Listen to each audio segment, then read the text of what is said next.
Hey, it's Ben. Welcome back to my channel. The Bible gives reference to separating the wheat from the chaff. Now, this is something that's going to happen at the end, but I also believe that there are events in each of our lives and things that happen that shake up the world that separate people as well.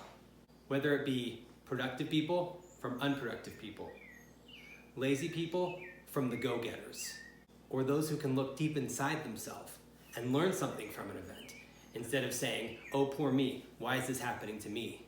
I personally have seen people get hit really, really hard in their lives many times, and they keep getting back up.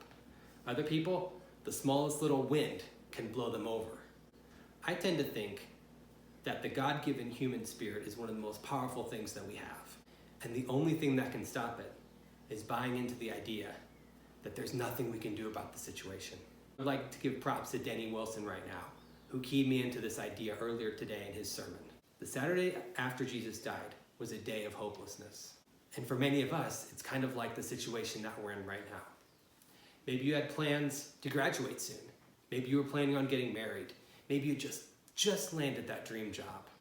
Things were going so well. And just like that, in the US and throughout most of the world, everything changed. I know in my case, I was trying to get work teams to come down from the United States to help out with the Oasis in Costa Rica. But everything's changed. In the case of Jesus' followers, everything changed in one day as well. You see, their hopes and dreams were dashed into pieces by a cross and some rusty nails. Their Messiah was dead. Saturday was their low point. But something was at work behind the scenes. Something that they didn't see. You see, God was working. And just because nobody identified it as such, doesn't mean that it was not happening. A lot was going on. So that's my question for you right now. It's Saturday for all of us. What's happening behind the scenes in your life? What's happening behind the scenes in my life? Are we going to be improving for the day when life as we know it will return? Who will you be on the other side of quarantine?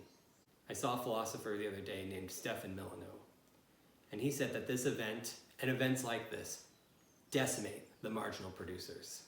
He referenced an article that he had read by a photographer who had mentioned something to the extent that a large majority of her days in quarantine were spent watching Netflix. Now, I'm not against a little bit of entertainment, everything in moderation. But when you mention that the large majority of your days are spent watching Netflix, that's a serious problem. So then what should we be doing? Well, I'm going to break it down into two categories. The first category is things that we are doing right now that we know we shouldn't be doing.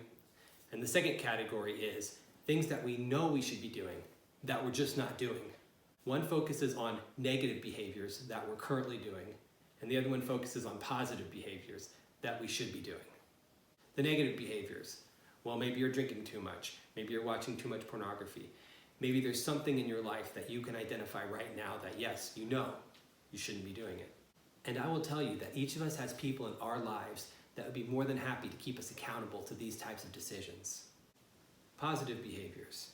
Now these are things like self-improvement, daily devotions in the Word, maybe praying every day, learning a second language, or a new skill. We live in an age where we have all these free resources available on the internet. Now would be a great time to take advantage of them.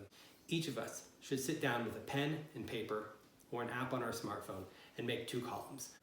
One column of things that we're currently doing right now that we know we shouldn't be doing, and the second column is things that we should be doing that we're currently not doing. Now let's fill them up. Now back to Jesus. After that incredibly dark time on Saturday, he rose from the dead on Sunday.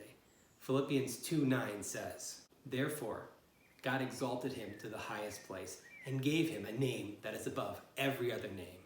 No one knows the heights that each of us are capable of, or what the upper limits to our talents or abilities are. Right now, we have the golden opportunity to think deeply about these types of things, because Sunday will come.